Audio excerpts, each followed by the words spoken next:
Hello, and welcome to Rotted Reviews.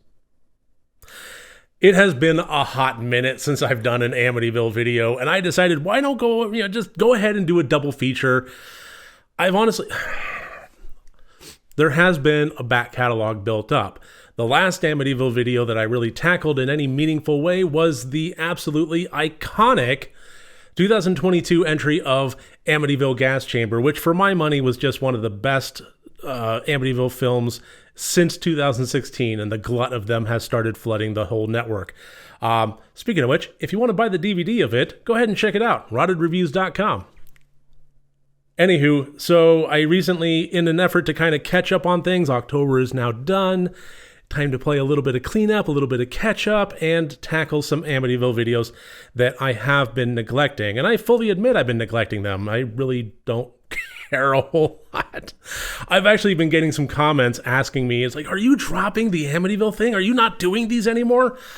No, it's not that I'm not doing them. It's that as long as this continues to be just an absolutely bizarre barrage of the weirdest films possible, and anywhere between 10 to 20 of them a year, I'm not going to be doing a drop everything, shuffle my schedule and potentially disrupt the flow of having some other reviews enter into the foray for the sake of continuing on the Amityville thing. I'm just not going to be dropping everything for it, but I will be covering them. So today, yes, I did watch the 2022 Mark Polonia Amityville in Space, and also the 2022 Sean C. Phillips Amityville Karen. And yeah, I'm going to go ahead and just do them both here in this video as a double feature kind of review thing, mostly because they're both awful, and they're both awful in exactly the ways you'd expect, and also in ways you wouldn't expect, I guess, depending on who it is. That's the thing, especially with Amityville in Space. When this trailer dropped, and the poster dropped at the same time, which was actually a work of genius, because the poster of these Mark Polonia films especially are absolutely bangers. I fully admit that. They are fantastic posters. And so the poster and the trailer dropped for Amityville in Space some while back, and they even got, an interviewer was asking Mr. Brolin from the original Amityville horror movie. Something that you've heard of. No, I haven't, but I can't wait to see it, actually. So it was like entering into the public vernacular, which was funny to me. I was actually like just sitting back there with a tub full of popcorn watching this unfold, because I knew two things. One, all of a sudden, a whole host of people were now wanting to watch Amityville in Space. And two, that whole host of people had never been exposed to a Mark Polonia movie, and I was reveling in the idea that they would actually pull the trigger on this, and I knew what they were in for. Let's just put it that way. So yeah, this has been on my radar for a little while now. And so yeah, I mean, people that have never seen a Mark Polonia movie might be kind of taken aback by just how bad they can be. Okay, so just kind of running through the summary of them real quick here. Amityville in Space, the story of the house, and a priest goes into the house to do the final battle with the exorcists and so on and so forth and clean the house. And things get out of hand, and in a last-ditch effort, he asks God to whisk the evil away from this, time and this place and so forth, and the house goes up into space, and then we catch up with it, 100, 200,000 years in the future, who cares, with the spaceship coming across it. The spaceship is on a mission to destroy black holes. Okay, and they come across the house. They don't even know what a house looks like. It's not in the vocabulary, so they think it's a derelict ship. And so on and so forth. So, and then Amityville Karen is basically a Karen character, an awful human being that exists to make other people miserable, and has the power and potential to do so because she has some sort of, inspector-like authority over things, which she uses to try and shut down a winery. And the winery ends up serving wine that was grown from grapes that grew on the Amityville property. Things get out of hand, things get possessed, and what was an awful person becomes a murderous person.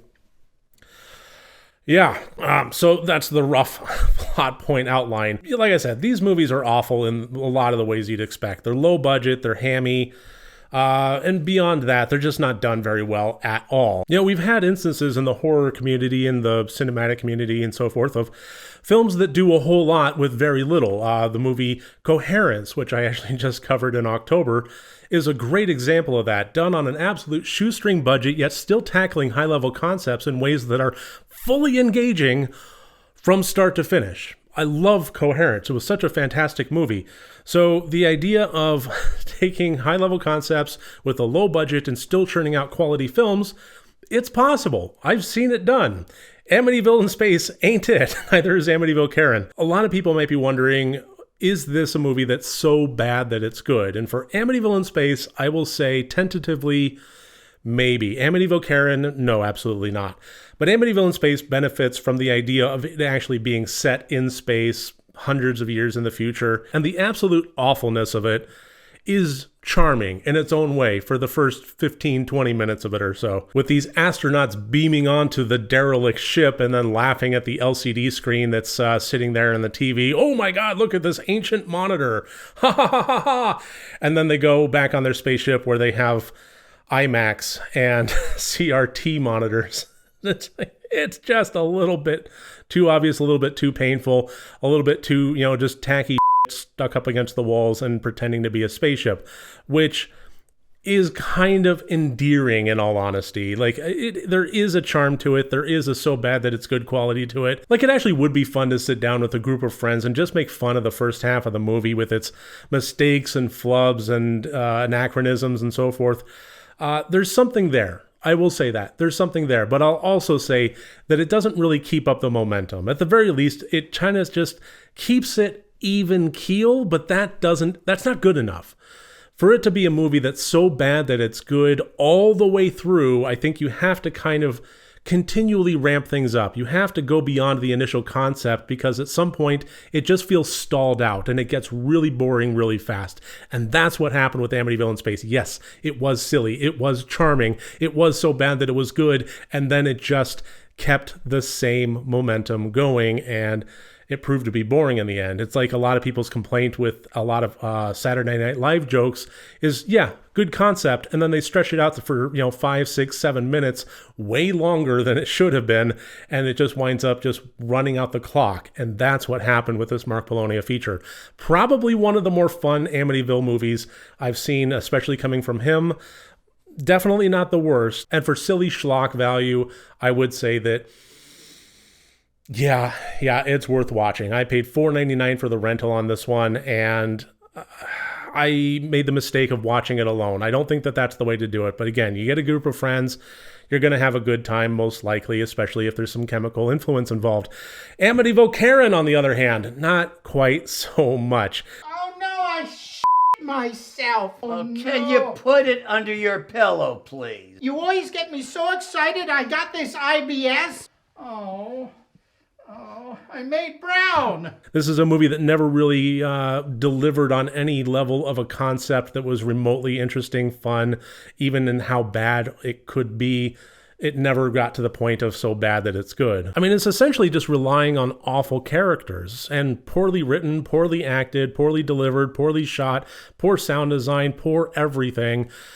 So we wind up in a mess of an hour and 40-long-minute movie somehow that just looks and sounds and feels awful, with characters that we have no real relation to or connection with, and there's nothing interesting happening. That's essentially what it is.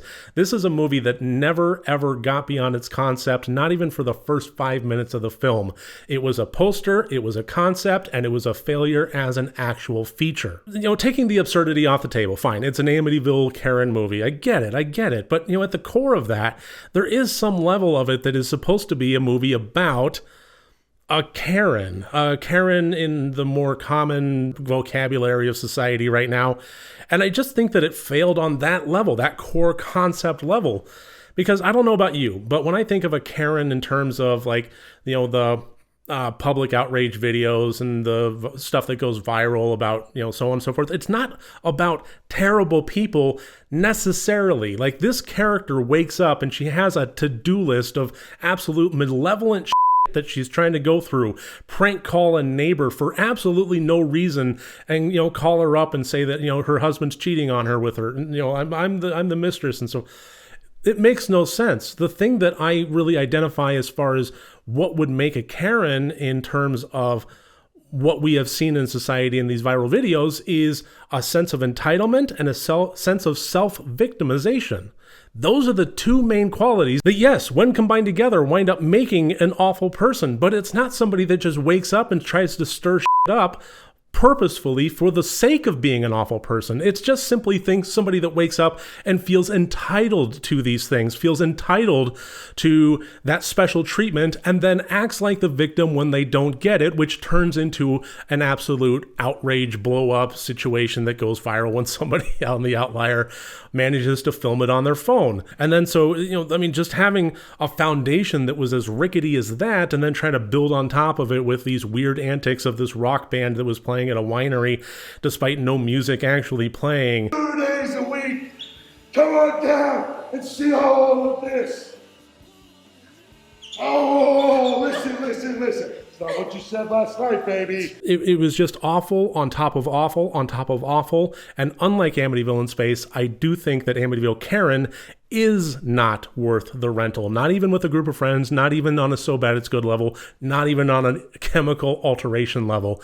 It's just not worth it. It was truly terrible. And that actually makes me quite a bit concerned, because although Mark Polonia has a host of movies that are currently in production or post-production or waiting for release in some manner, none of them are Amityville films. However, Sean C. Phillips, he's got a few. He's got Amityville Thanksgiving, Amityville Shark House, and Amityville Bigfoot all coming out. And if they're anything like Amityville Karen, I'm probably not going to have a really great time watching it. But them's the breaks, and that's why I do this, so that you don't have to. I've heard a lot of people commend me for saving them the time and the pain in having to watch through this series.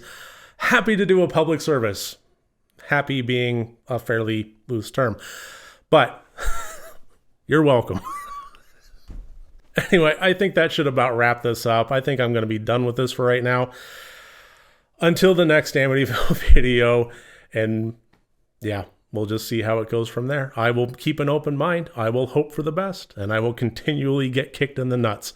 So thank you very much for joining me here today. I look forward to seeing you on my next movie review. Remember, next time you want to watch a horror movie, first make sure that it's good and rotted.